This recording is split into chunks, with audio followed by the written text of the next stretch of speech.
There's a reason that team is called the greatest team on the African continent. They are the Super Falcons of Nigeria, both the men or the women. So long as football on the African scene, they are the best. And they are in another final. Morocco, watch out. And we had an off-camera conversation on who is the greatest club in the world. A certain person said it's Manchester United and Real Madrid. I'm sure you know the answer already. We have a huge battle in the studio today as I have great men with me here. One will take on United, another will take on Arsenal. Welcome to Football Bankers. My name is Boluwati Tonishola Omoni. Let's go on a quick break, and when we come back, we'll enter into the conversation proper.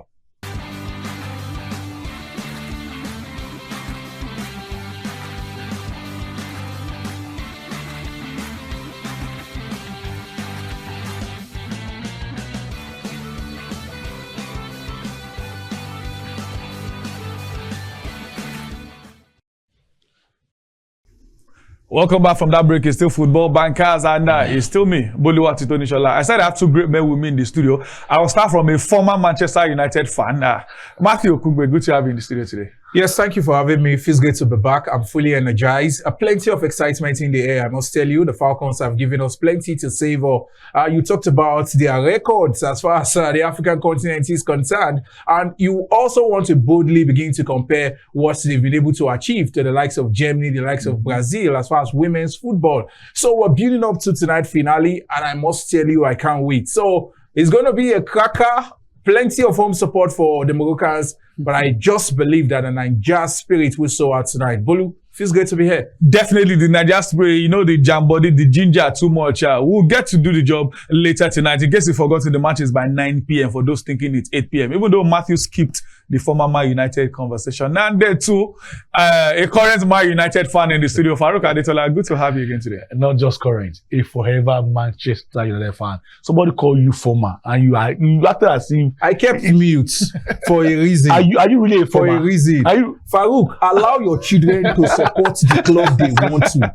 Allow all your children, your son, your daughter, everybody. I see them on Man U jerseys. I didn't force them to win. Don't bring that autocracy. Allow your boy Let them to go enjoy good football. I'm not a Allow your boy to watch PSG, watch Barcelona, I'm not watch a Madrid. General. I am the one that is being a giving them Nigerian what to army eat. general. I'm the one schooling them. They live in my house, and by that they will follow the trend. Let's start like, which club did your dad support? I don't know.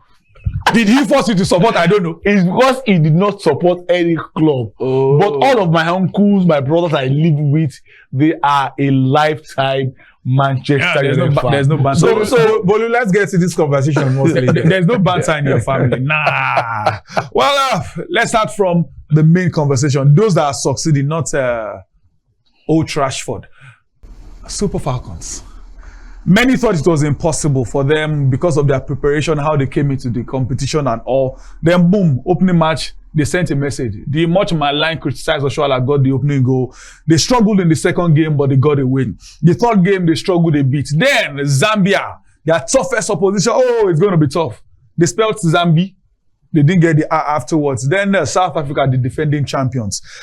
At the end, against all odds, Farouk, they got the victory against South Africa. Oh, well, those many that you mentioned were also part of that many because they were never convinced. What a lot has happened from now to our last program where I will preview the match between Zambia and Nigeria and now South Africa against Nigeria. I think that they saved their best performance for the later part of the competition, which is very, very important because whatever you do in the group ends in the group. What you do when it's about knockout football, it is what is most important. And for me, against Zambia, I think they played into the trap of the coach. I'm still not convinced that the coach can take us to world football. When it comes to Africa, we can always find a way to get ourselves that, edge. And for Zambia, water down the bridge. But South Africa, I think the fear of us, demolishing Zambia also got to them. So all those that they're going to beat us at the best side on the African continent, all those things wallowed down. And from then on, it was about us even dictating the play of that game. Could have won as much as 3 or 4 before they even got their one goal. But in the end, we'll not,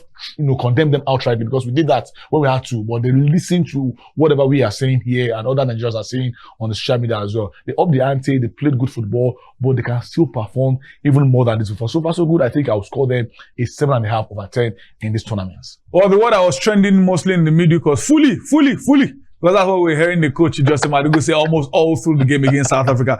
But Matthew, Farouk spoke about the coach, maybe not there yet at the world stage, but do you think the coaching is the major reason these girls are succeeding, or you feel that they just individual quality that stood Nigeria out? You can't, it will be a disservice to the coach for us to at this time sit down and say, we can't see the impetus of true coaching in this team.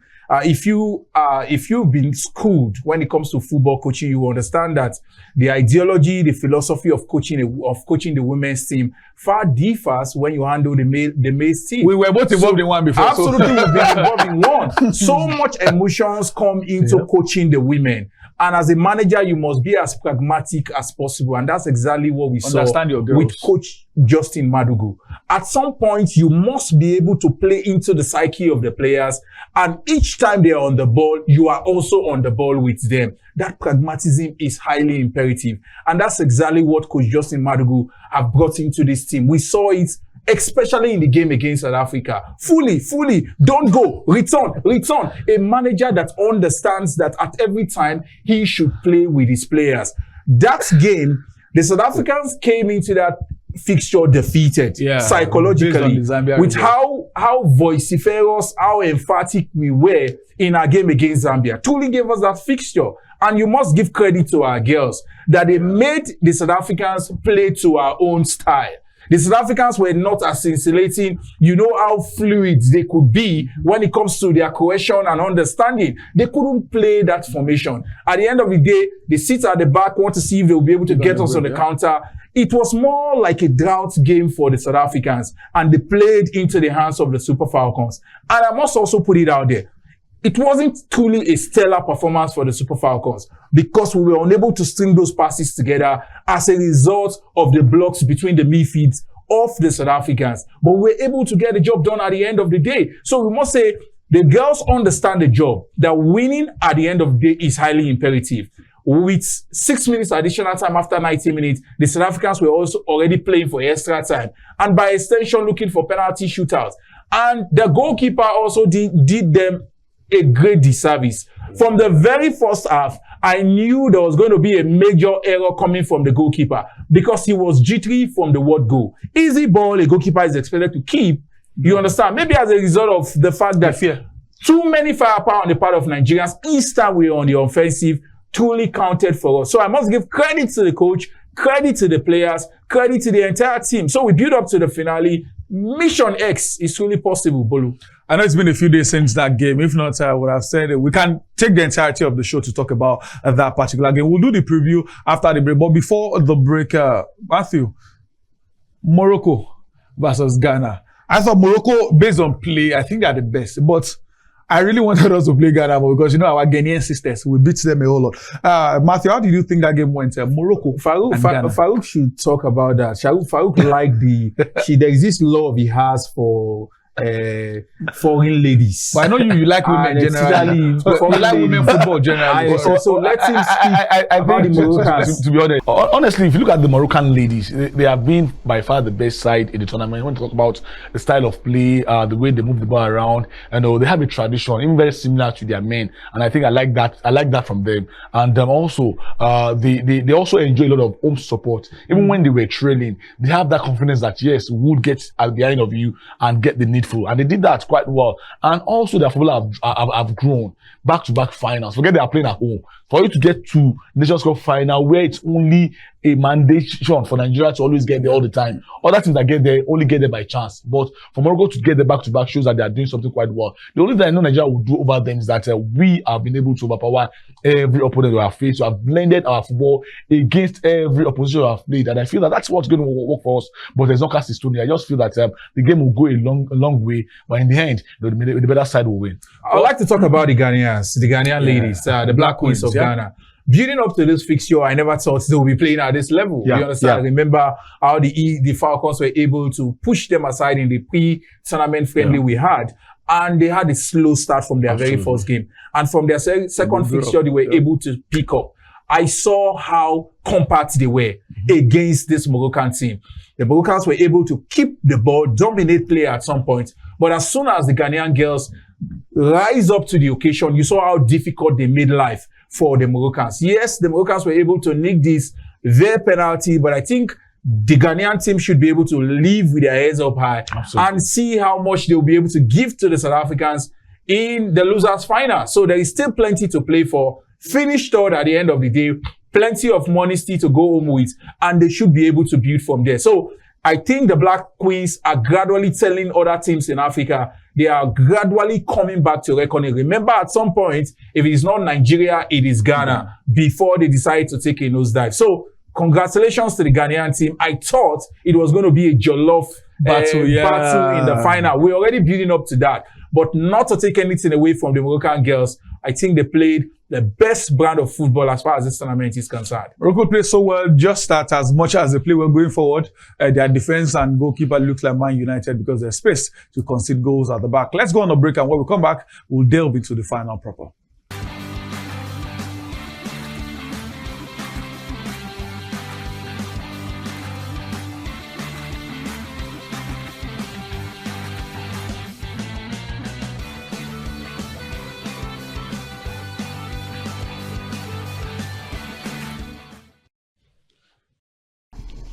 Welcome back from that break. It's still Football Bankers, and it's time to talk about the final. But if there's one thing I learned from these two guys with me, is that gesticulation, which since we'll be talking about WAFCON, they've been like this, and like this. So I think I've learned something from them. But it's the host nation.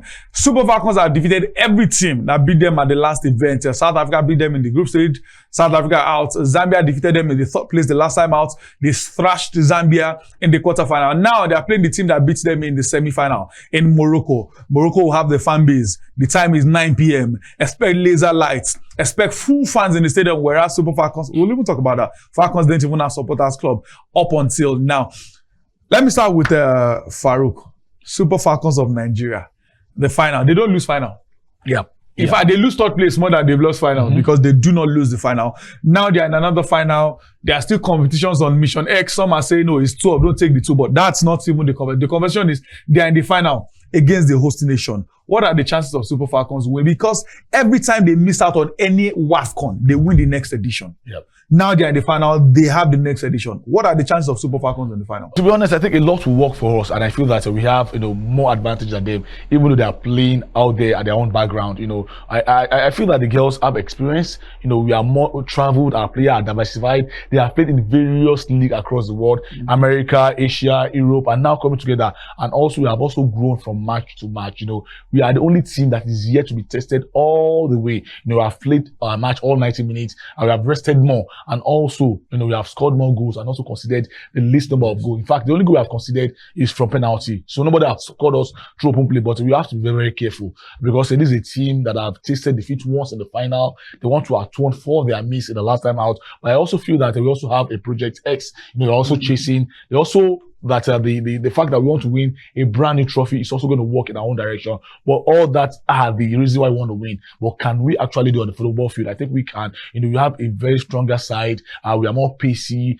We are more direct. We are more fluid when it comes to even set play as well. We have scored so many goals from set play in this tournament. So those are the things that will test the Moroccans. And also, we need to start like a house on fire. Don't score a goal, allow them to come back at you. If you do that, it's going to be at your own peril. We almost did that against South Africa. Only that we have enough in us to see that game through. So I just feel that everything is looking towards a Nigeria win, but we also need to do it on the football field. And I think we will do that. Yes, the Moroccans have a very, very good coach who have coached at the biggest level before. I think has even won a World Cup winner. He's a World Cup winner with Spain. Yes. So that's another advantage for them. But I think that, yes, when we want to measure the coach, I would say the coach is better, but at times the team might be better and you might have an inferior coach and you still dominate. I just feel that something is saying that the Super Falcons will win tonight. Well, let me go to Matthew now. Super Falcons, their last two games, Justin Madugu went for the same lineup.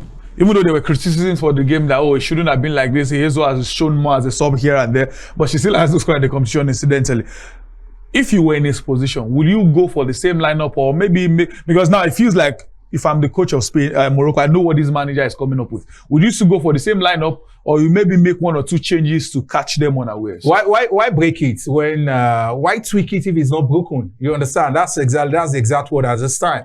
You've seen the trajectory from our game against Zambia. You've seen what's the consistency that we have produced, winning against South Africa, winning against the Zambian, and the nucleus of the team remains. Yes, a few players can decide to come as a sub. His Warriors has been fantastic, no doubt about that. But I think she has also shown that regardless of when she comes to play, she would always give 120%. That is in the kitty. I think what we should worry about is the 11th man, as far as this fixture is concerned. And this is the time the psychologists in this team must bring their A game to bear. You understand? The girls will be playing against a very, very hostile and vociferous crowd.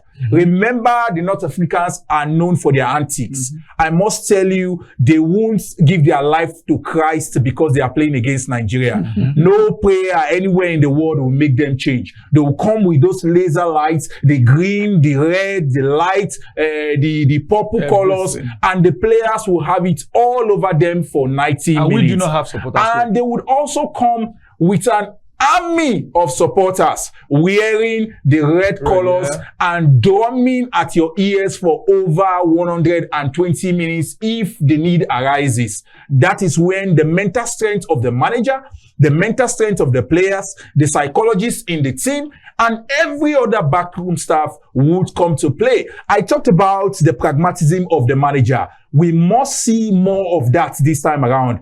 You must be close to the touchline and play with the players all through. Because at some point, the players would get lost when the pressure, especially voice from the stands, begin to overshadow the mental strength they've been able to develop. You talked about getting an early goal. It is imperative. If we're able to get 2 quick goals, I tell you, it will demoralize whatever the Moroccans will bring to the plate. We also talk about the absence of the supporters club. You really can emphasize the support, what it does to the players. All those so you know when you hear those things, it's Nigeria. From the stands, it resonates. It takes you back memory lane. It gingers the player. The Falcons have gone all through this tournament without having such support. We've seen a tournament whereby only the journalists, the nucleus of Nigerian journalists who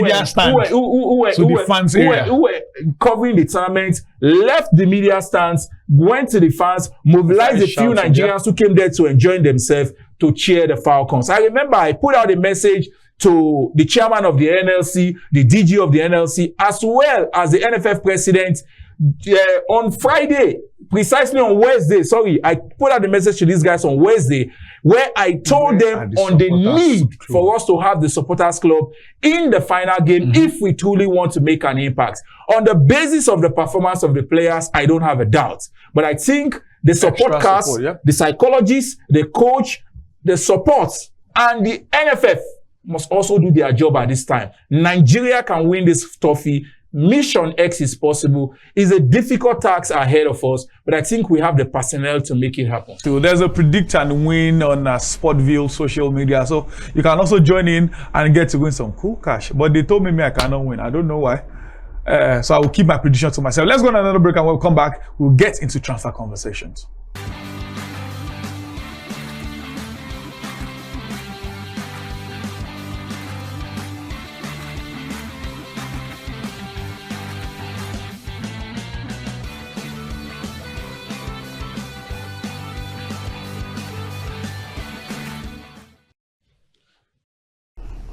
Welcome back from that break. We've hit home stretch.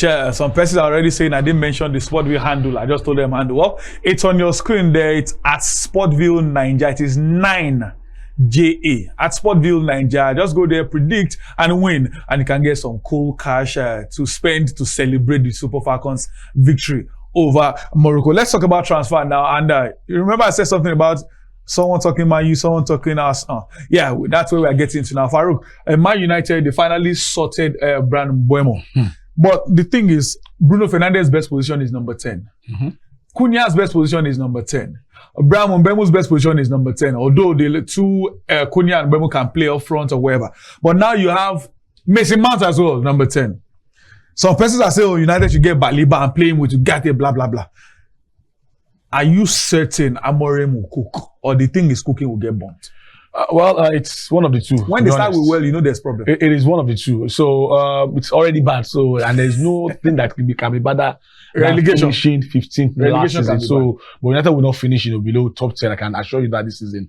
But for Brian Mbemba, I think his qualities are why United signed him. He's a guy that can create. He's a guy that can also score loads of goals. He's a guy that's also cool and also very calm in front of the penalty box. Can also convert penalty. But most importantly, his work ethic is why the coach, signed him. The style the coach wants to play. You have to press, when you're playing. You have to also cover a lot of blade and grass on the field of play, and can also do that. For Bruno Fernandes, he can play in multiple positions, especially in the midfield as the second pivot before beside the six, because obviously United need to get a six. While for Cunha, naturally he has the flair, to move behind the players, to cut behind and also score goals and so create. So it's like a positive for United, a very, very positive problem for them. So it's just all up to the coach to find a way to sort and put those players together. 1, 2, 3 tries in the transfer. In the preseason will give exactly what you need to do about those players. But I just feel that if you have all these quality players, you need to find a way to put them together. And he has been very, very pragmatic, saying that he's going to play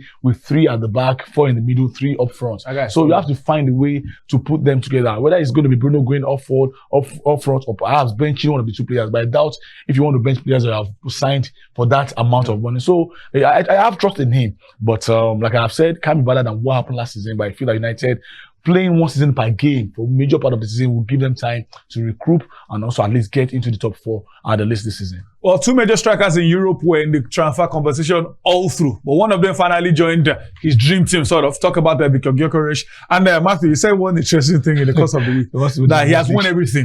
He wants to win. But the only thing he's yet to win is the UEFA Champions League. And they should remind you, that's not yet to win it. I do not win it. I like players with such goals too. I like players that comes with so much infantry. I like players that speaks, and at the end of the day, on the pitch of play, they are able to walk the talk.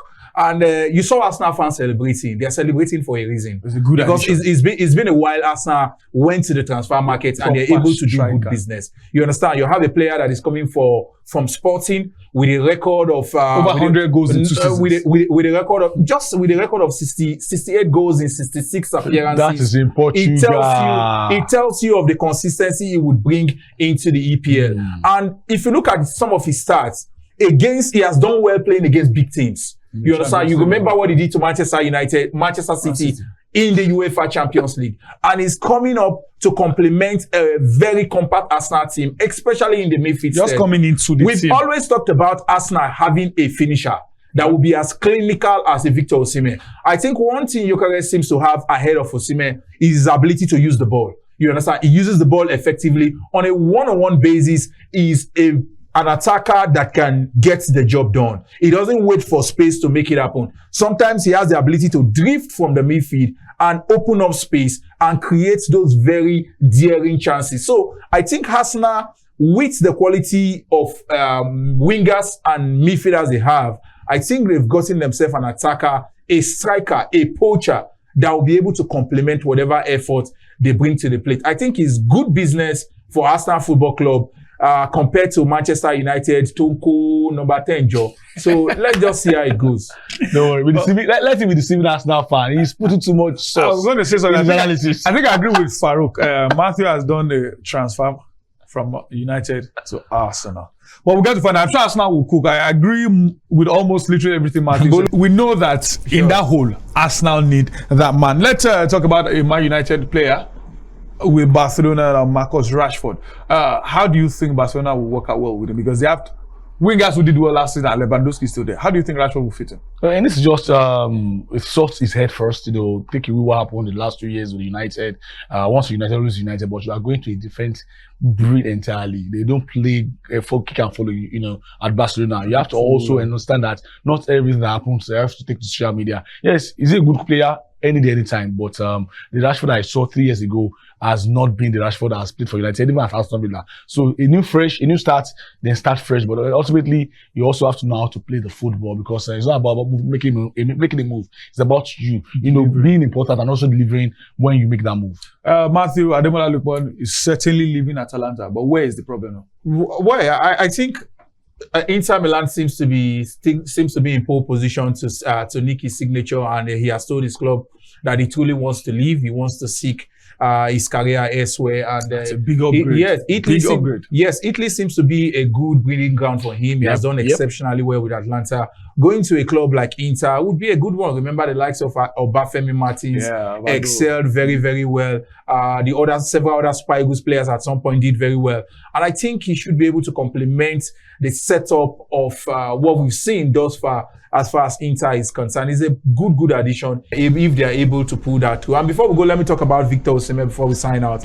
You understand? Finally completed his move to his dream move to Galatasaray. Let me use the word. Disappointing for some of us. I know Matthew doesn't like it. Yes, disappointing for some of us because we just saw what Farouk mentioned about Marcus Rashford that took a pay cut, went to a club as big as Barcelona, where he would be able to play himself back to global reckoning. We're saying all the best to Victor Osimhen, but as far as I'm concerned, and Osimhen shouldn't be playing for Galatasaray at this time. Rashford is for a club like that. You just mentioned Inter. Yes, for a club like that, it should be you go there, tell them, show the rest of the world that you are still in the market. Who tells you that Man United wasn't interested in getting Osimhen? Who tells you that Arsenal wasn't interested? Who tells you that Chelsea wasn't interested? It's all about the weekly pay. So if Osimhen had said, okay, I'll take certain amount of money, I'll come play for you, then infuse some of those clauses, performance-based clauses. At the end of the day, Osimhen will still be earning what he would have gotten just by mere negotiation. So,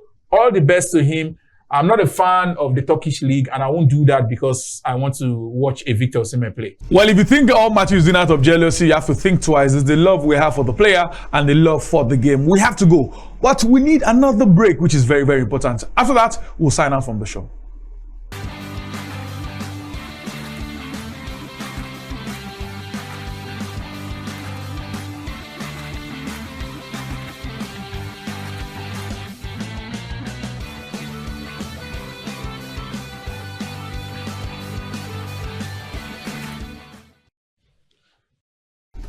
Welcome back. It's the final lap of Football Bankers, and it's been an interesting show all through. You know, when you are with senior men in the studio, you have no choice but to enjoy yourself. I'm sure everyone rooting for the Super Falcons. But Farouk, we have to go. Well, the most important thing today is go support the Super Falcons any way you can do. Make your voice heard on social media if you cannot be there in Morocco. And those of you in Morocco, make sure you come out with our colors and ensure that your voice is also heard, because we cannot allow them to dominate us. And I like the fact that all those years with Nigeria on social media, they have cooked a whole lot. Hopefully, one more cook for us, and hopefully we'll win the title today. I hope Super Falcons, the best side as far as national football is concerned on their own continent. Well, Matthew, I'm sure you're also Team Falcons. We have to go. Mission X is possible. We've said that from inception, and today we just believe that the girls will be able to crown their efforts with plenty of glory. The trophy is coming home. We'll see you next week.